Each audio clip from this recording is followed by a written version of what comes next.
क्या काम वासना का दिमाग में घूमना पाप है? तुमने कोई पाप नहीं कर दिया अगर दिमाग में काम घूमता रहता है। काम का दिमाग में घूमना पाप नहीं है। जीवन को, अर्थात समय को, अर्थात तुम्हें ये जो छोटा सा अवसर मिला है, इसको व्यर्थ गंवा देना पाप है। हिसाब तो करो कि कितने घंटे अब तक तुमने इन्हीं चीज़ों में मशगूल रहकर गुजार दिए, और उन घंटों में न जाने क्या क्या हो सकता था। सही काम करने के लिए भी जीवन बहुत छोटा है, तो व्यर्थ काम करने के लिए तुमने समय कहाँ से निकाला? चोरी करी ना? तो जो लोग इस तरह के उपद्रवों से परेशान हों कि वासना सताती है, गुस्सा सताता है, लालच या कोई नशा सताता है, उनके लिए समाधान सिर्फ एक है। व्यर्थ विचार बहुत आते हैं। अपने जीवन को, अपने समय को, अपनी ऊर्जा को, अपने दोनों हाथों को, अपने सारे संसाधनों को पूरी तरीके से झोंक दो किसी सच्चे उद्यम में। उसके अलावा कोई तरीका नहीं। हमारे मन में गंदे विचार क्यों आते हैं? हम नहीं चाहते, लेकिन फिर भी हमारे मन में गंदे विचार आते रहते हैं। लेकिन मन हमारा सबसे बड़ा दोस्त और मन ही सबसे बड़ा दुश्मन क्यों है?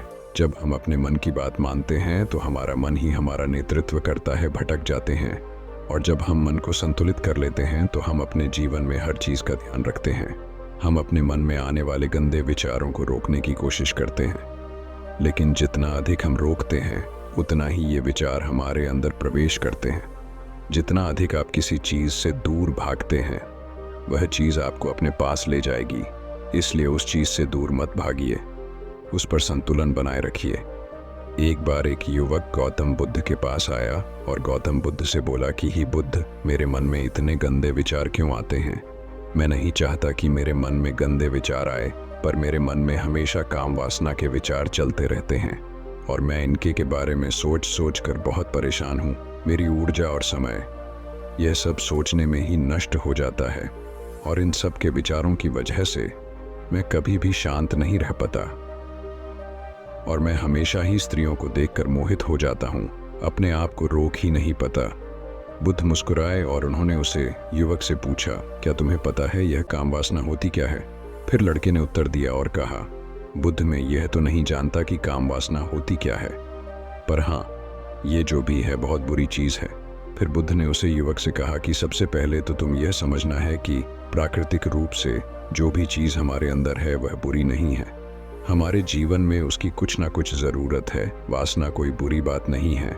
यह तो हमारे मन की एक भावना है जो हमें किसी न किसी चीज़ की कमी का एहसास करवाती है, और फिर हम उसे चीज़ को पाने के लिए उसे चीज़ की तरफ आकर्षित हो जाते हैं। जैसे अगर तुम्हारे पास धन की कमी है तो तुम में धन पाने की वासना उत्पन्न हो जाएगी।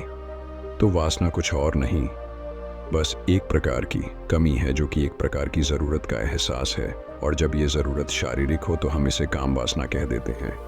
युवक ने गौतम बुद्ध को कहा कि बुद्ध, मुझे काम वासना का मतलब तो समझ में आ गया, पर आप मुझे यह बताइए कि यह आती कहाँ से है और कैसे आती है।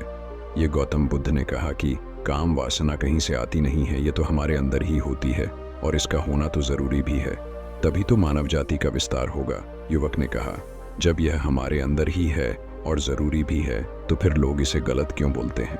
बुद्ध ने कहा कि यही तो समस्या है, लोगों ने काम वासना को गलत तरीके से सोच लिया है। इसे छिपाने की, दबाने की कोशिश करते हैं। काम वासना गलत नहीं है, बल्कि काम वासना का गलत तरीके से प्रयोग करना गलत बात है। लोग जिससे प्रेम करते हैं बस उसी के लिए जीने लग जाते हैं, उसे पाना ही अपना लक्ष्य बना लेते हैं और उसी के बारे में हमेशा सोचते रहते हैं, पर यह सब गलत है। बुद्ध ने युवक से कहा, क्या तुम्हें पता है जानवरों में भी कम वासना होती है? युवक ने उत्तर दिया, हाँ बुद्ध, जानवरों में भी काम वासना होती है, क्योंकि जानवर भी तो आखिर अपनी पीढ़ी को आगे बढ़ाएंगे। बुद्ध ने कहा, तो फिर हम जानवरों की काम वासना को गलत क्यों नहीं कहते? युवक ने कहा, मुझे नहीं पता, महात्मा आप ही मुझे बताइए। गौतम बुद्ध ने कहा कि जानवर अपनी काम वासना का प्रयोग आनंद प्राप्ति के लिए नहीं करते, वह तो सिर्फ संतान उत्पन्न करने के लिए काम वासना का उपयोग करते हैं। जानवरों को प्रकृति ने इतनी समझ नहीं दी कि वह काम वासना को अपने सुख का आधार बना सके, जबकि मनुष्य अपनी समझ के बलबूते पर प्रकृति में पाई जाने वाली प्रत्येक वस्तु को अपने सुख के लिए अपने प्रयोग करता है। हम इंसानों ने ही काम वासना को अपने सुख का साधन बना लिया है, जबकि प्रकृति ने तो हमें अपने वंश को आगे बढ़ाने के लिए दिया था। लेकिन इंसानों ने इसे अपने जीवन का परम लक्ष्य बना रखा है और इस तरह से काम वासना का बेलगाम हो जाना गलत है। युवक ने पूछा, महात्मा जी, ये कम वासना हम पर हावी क्यों होती है? क्यों ये बेलगाम हो जाती है? तब गौतम बुद्ध ने कहा कि सुनो, अब जो मैं तुम्हें बताऊंगा उसे तुम ध्यानपूर्वक सुनना। काम वासना का सारा खेल तुम्हें समझ आ जाएगा। तुम्हें तुम्हारे सारे सवालों का जवाब मिल जाएगा, बस तुम्हें ध्यान से सुनकर समझना है। फिर गौतम बुद्ध युवक को बताना शुरू करते हैं। एक बार की बात है, एक आश्रम में गुरु और उनके शिष्य रहा करते थे, जिससे रोजाना आश्रम के बाहर स्थित गांव में भिक्षा लेने के लिए जाते थे। उसे आश्रम का एक शिष्य जिस गांव में भिक्षा लेने जाता था, उसे रास्ते में एक नदी पद्धति थी जिससे रोज उसी रास्ते से भिक्षा लेने जाता था। एक दिन उसने देखा कि एक लड़का पेड़ के पीछे छिपा है। वह उस लड़के के पास गया और उससे जाकर बोला, भाई, तुम इस पेड़ के पीछे छिपकर क्या देख रहे हो? लड़के ने कहा, अरे तुझे नहीं दिख रहा क्या कि मैं क्या देख रहा हूँ? तब शिष्य ने नदी की तरफ देखा तो वहां पर कुछ लड़कियां पानी भर रही थी। वो लड़कियां 14-15 साल की होगी। तब शिष्य ने उसे लड़के से कहा, अरे भाई, वहां पर तो लड़कियां पानी भर रही हैं, इसमें छिपकर देखने वाली क्या बात है? तब वो लड़का शिष्य की तरफ देखकर उससे कहता है, अरे पागल, तुम्हें दिखाई नहीं दे रहा? ये परी कैसे नदी से पानी ला रही है? जरा उनकी अदाओं को तो देखो, उनके कोमल शरीर को देखो। उनकी पतली कमर मटके को उठाते समय बल खाती है और उनके बाल उनकी कमर पर कैसे लहरा रहे हैं, मानो सुंदरता बिखरी पड़ी हो। उसने फिर से नदी के किनारे देखा और इस बार वह नदी के किनारे देखता रहा। अब कुछ भी दिखाई नहीं दे रहा था और वह बिल्कुल निडर था। उसे किसी भी चीज का कोई डर नहीं था। लेकिन अब वो छिपने लगा और उन लड़कियों को देखने लगा जैसे उसने कोई अपराध कर दिया हो। और जब वो छिपकर उन लड़कियों को देख रहा था, तभी वो अचानक अंदर से कौंप गया और उसने कहा कि ये मैं क्या कर रहा हूँ? मैं जो कर रहा हूँ वो सही नहीं है, मुझे यहाँ से चले जाना चाहिए। और फिर वह जल्दी से वहाँ से चला गया। वो आश्रम पहुँच जाता है। आश्रम जाकर वो अपने कार्यों में लग गया। लेकिन जो अभी वह देख कर आया था, वही उसकी आंखों के सामने बार बार आ रहा था। उसके मन में वही दृश्य चल रहा था। उसका दिमाग सब कुछ देखने के लिए संघर्ष कर रहा था। उसका किसी भी काम में मन नहीं लग रहा था। सुबह होते ही वह रोज जल्दी ही भिक्षा के लिए आश्रम से निकल जाता और उस नदी के पास वाले पेड़ के पास जाता, जहां पर वह लड़का पहले से मौजूद रहता था। उसके साथ मिलकर लड़कियों को छुप छुप कर देखता था। अब वह ऐसा रोज करने लग गया, यह उसके रोज का काम हो गया। अब उस शिष्य का मन किसी भी काम में नहीं लगता था। वो हमेशा ही किसी न किसी प्रकार के विचार में उलझा रहता। वो आश्रम के कार्यों को भी ठीक ढंग से नहीं कर रहा था। ना वो ठीक से सो पाता था, ना वो ठीक से खाना खा पाता था। उसका मन बेचैन सा रहता था। उसका मन बार बार उन लड़कियों की खूबसूरती देखने को मचलता था। जब गुरु भिक्षा दे रहे थे, तब भी उनका मन किन्हीं अन्य विचारों में खोया हुआ था। गुरु ने अपने शिष्य की इन हरकतों को भांप लिया था। फिर एक दिन गुरु ने शिष्य को अपने पास बुलाया और कहा कि आज से मैं भी तुम्हारे साथ भिक्षा मांगने चलूंगा। आप और मैं एक साथ भिक्षा मांगने जाएंगे। तभी शिष्य गुरु को माना करते हुए बोला, नहीं गुरुदेव, आप परेशान क्यों हो रहे हो? मैं अकेला ही ठीक से भिक्षा मांग सकता हूँ। गुरु ने शिष्य से कहा कि ठीक है, तुम अकेले ही भिक्षा मांगने जाओ। जिससे वह तुरंत भिक्षा मांगने निकल पड़ा। सभी लोग उसे देखने के लिए उसके पीछे पीछे चलने लगे। थोड़ी दूर जाने पर गुरु ने देखा कि उनका शिष्य एक अपराधी की तरह एक लड़के के साथ पेड़ के पीछे छिपा हुआ है और छिपकर कुछ देख रहा है। गुरु भी अपने शिष्य के पीछे जाकर खड़े हो गए। उसका शिष्य क्या देख रहा है जिसे देखने के लिए वह एक अपराधी की तरह पेड़ के पीछे छिपा हुआ है? गुरु ने देखा कि उसका शिष्य पेड़ के पीछे छिपकर नदी से पानी ले रही लड़कियों को देख रहा है। तब गुरु ने शिष्य से कहा, क्या देख रहे हो? अपने मालिक की आवाज सुनकर वह डर गया और उसके पसीने छूटने लगे। वह ऐसे कांपने लगा जैसे उसने किसी चोर को चोरी करते समय पकड़ लिया हो। उसी से की हालत खराब हो गई। वो कुछ भी नहीं बोल कर रहा था। दूसरा का जो शिष्य के साथ था वहां से भाग गया। उसके मुंह से कुछ टूटे फूटे शब्द ही बाहर निकल रहे थे। वो अपने गुरु से नजर भी नहीं मिला कर रहा था। गुरु ने शिष्य की तरफ देखा और कहा कि मेरा शिष्य तो निर्भय था, उसे तो किसी भी चीज का डर नहीं था। लेकिन ये क्या, तुम तो भय के मारे कांप रहे हो। शिष्य ने गुरु से कहा कि मुझे माफ कर दो गुरुदेव, मेरा इसमें कोई दोष नहीं है। उस लड़के ने मुझे बहका दिया था। लेकिन आपसे मैं वादा करता हूँ कि आज के बाद मैं ऐसा कभी दोबारा नहीं करूँगा। मुझे माफ़ कर दो गुरुदेव। गुरु ने शिष्य से कहा कि कोई बात नहीं, पर इस बात का तुम ध्यान रखना कि हम जैसी संगति करते हैं वैसा ही फल हमें प्राप्त होता है। हम जैसी संगति करते हैं उसके विचार हमारे अंदर प्रवेश करते हैं। इसीलिए अच्छी संगति करो जिससे तुम्हारे अंदर अच्छे विचारों का प्रवेश हो। फिर गुरु और शिष्य आश्रम लौट आए और फिर से शिष्य आश्रम के कार्यों पर ध्यान देने लगा। उसने उस रास्ते को छोड़ दिया और दूसरे रास्ते से जाने लगा। वो अपने काम को ध्यान से करता, लेकिन धीरे धीरे उसके अंदर क्रोध उत्पन्न हो गया और फिर वो दूसरे शिष्यों पर क्रोध करने लगा और बेचैन रहने लग गया। अब वो सही समय पर भोजन भी नहीं करता था, वो भोजन भी बहुत कम खाता था। एक रात गुरु शिष्य के पास आए और उसे बोले कि अब तक तुमने कितनी बार अपना वादा तोड़ दिया। यह सुनकर शिष्य अपने गुरु के चरणों में गिर गया और रोने लगा। रोते रोते ही उसने गुरु से कहा कि गुरुदेव, मैं कई बार अपना वादा तोड़ चुका हूँ। फिर मैं वादा करता हूँ, लेकिन हर बार जब मैं वादा तोड़ देता हूँ तो मेरा मन मेरे वश में नहीं रहता। मैं बहुत कोशिश करता हूँ कि अपने मन से सारे बुरे विचार निकाल दूँ, लेकिन चाह कर भी मैं ऐसा नहीं कर पाता। फिर गुरु ने शिष्य को कहा कि चलो मेरे साथ। गुरु शिष्य को आश्रम के बगीचे में लेकर गए और शिष्य से कहा कि देखो, यहाँ पर कुछ नाली बनी हुई है जिससे नदी का पानी इन पौधों तक आ रहा है और ये पानी निरंतर गति से आगे बढ़ रहा है। क्या तुम इस पानी के बहाव को रोक सकते हो? शिष्य ने कहा कि हाँ गुरुदेव, मैं इस बहाव को रोक सकता हूँ। फिर शिष्य ने मिट्टी उठाकर उस नाली में रख दी तो पानी थोड़ी देर के लिए रुक गया और फिर थोड़ी देर बाद उस मिट्टी के ऊपर से पानी बहने लगा। गुरु ने शिष्य से कहा, अरे ये क्या, ये तो पानी रुका ही नहीं। फिर से शिष्य ने कुछ कंकर पत्थर उठाकर उसे नाली में रख दिए और फिर थोड़ी देर के लिए पानी रुक गया, लेकिन फिर थोड़ी देर बाद ही उन कंकड़ पत्थर के ऊपर से पानी निकल आया। फिर गुरु ने कहा कि शिष्य, यह क्या हुआ? पानी तो फिर से बहने लग गया। तुम तो बोल रहे थे कि तुम इसे रोक दोगे। क्या हम किसी कम को रोकना चाहे तो क्या हम उसे रोक नहीं सकते? तब शिष्य ने कहा, कोई बात नहीं गुरुदेव, मैं इस पानी को तो आपको रोक के दिखाऊंगा। शिष्य फिर से एक बड़ा सा पत्थर लेकर आया और उसे नाली पर रख दिया और पानी रुक गया। तब गुरु से कहा कि देखा गुरुदेव, मैंने कहा था ना कि पानी को मैं रोक दूंगा। मैंने पानी को रोक दिखाया, आपकी बात मैंने पूरी कर दी।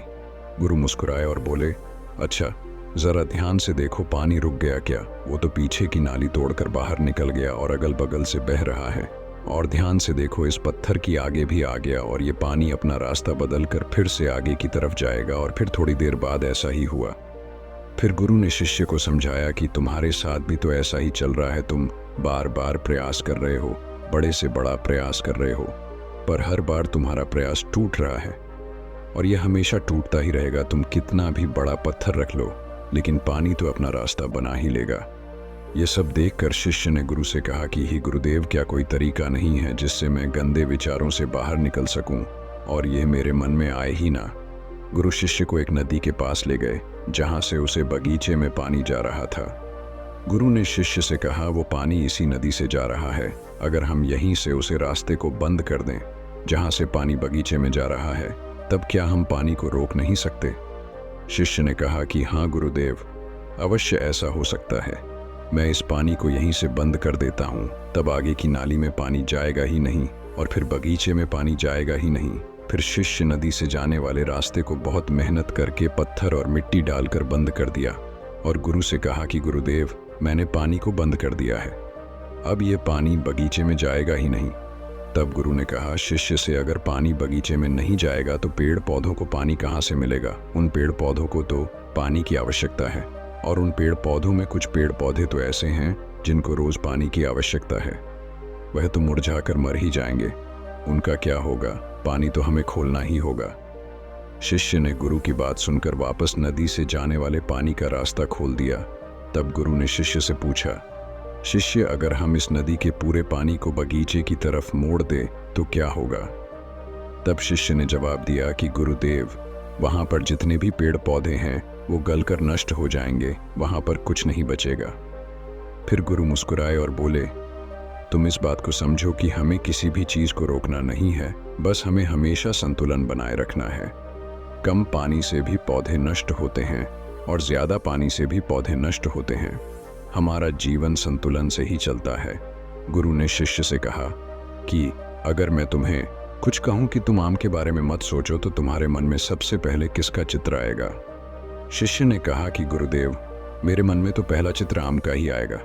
गुरु ने कहा कि जब हम गंदे विचारों को जबरदस्ती रोकने का प्रयास करते हैं तो वह और मजबूती के साथ हमारे अंदर प्रवेश करते हैं, हमारे अंदर उठाते हैं। इसीलिए हमें उन्हें कभी भी दबाने की कोशिश नहीं करनी चाहिए। तब गुरु शिष्य के पास गए और बोले कि बुरे लोगों की संगति के कारण भी हमारे अंदर गंदे विचार आते हैं।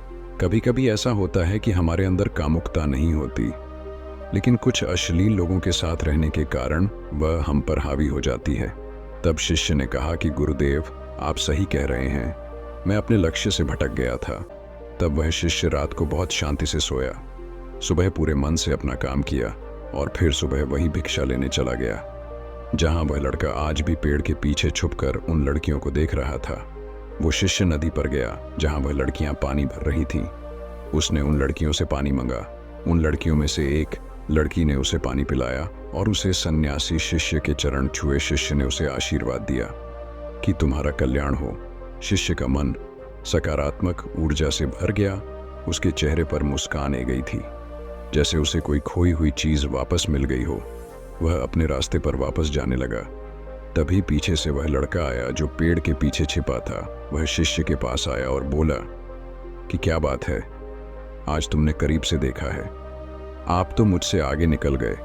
तब शिष्य ने कहा कि हम हमेशा दूसरे के दर्शन करने में ही व्यस्त रहते हैं, अपने दर्शन कर ही नहीं पाते। तुम कब तक इस पेड़ के पीछे छुपाते रहोगे? किसी को पसंद कर लो, उससे बोल दो। अगर वो भी तुम्हें पसंद करती है तो शादी कर लो और उससे पहले तुम कुछ बन जाओ, अपने आप को पहचान लो। ऐसे अपना समय बर्बाद मत करो। फिर वह लड़का रोज उससे मिलने लगा और उसे लड़के ने नदी पर जाना छोड़ दिया। और फिर वो लड़का अपने जीवन में कुछ बनने के लिए संघर्ष करने लगा। तो तुमने देखा संगति का असर क्या होता है। अपनी संगति बदलो, अपने विचार बदलो। बुद्ध ने युवक से पूछा कि क्या तुम्हें तुम्हारे सारे सवालों का जवाब मिल गया? तब युवक ने कहा कि हाँ महात्मा जी, आपका बहुत बहुत धन्यवाद। तब गौतम बुद्ध ने युवक से कहा कि जब तुम्हारे मन में गंदे विचार आए तब आप अपने आप को दोषी मत मानो। ये शरीर है और यह सब हजारों वर्षों से सिखाया गया है। एक केवल तुम्हारे सोच लेने से, शपथ लेने से ये टूटने वाला है नहीं, लेकिन तुम्हारे पास वो शक्ति है, वो ऊर्जा है जिसका तुम्हें संतुलन उपयोग करना है। तुम एक जीवित ऊर्जा हो जो कुछ भी अनुभव करने के लिए स्वतंत्र है, जो निर्माण करने के लिए स्वतंत्र है। इसीलिए तुम अपने आप को पहचानो। यह बोलकर गौतम बुद्ध मौन हो गए और वो युवक वहां से चला गया। दोस्तों, वीडियो को लाइक और टोटल मोटिवेशनल को सब्सक्राइब करें।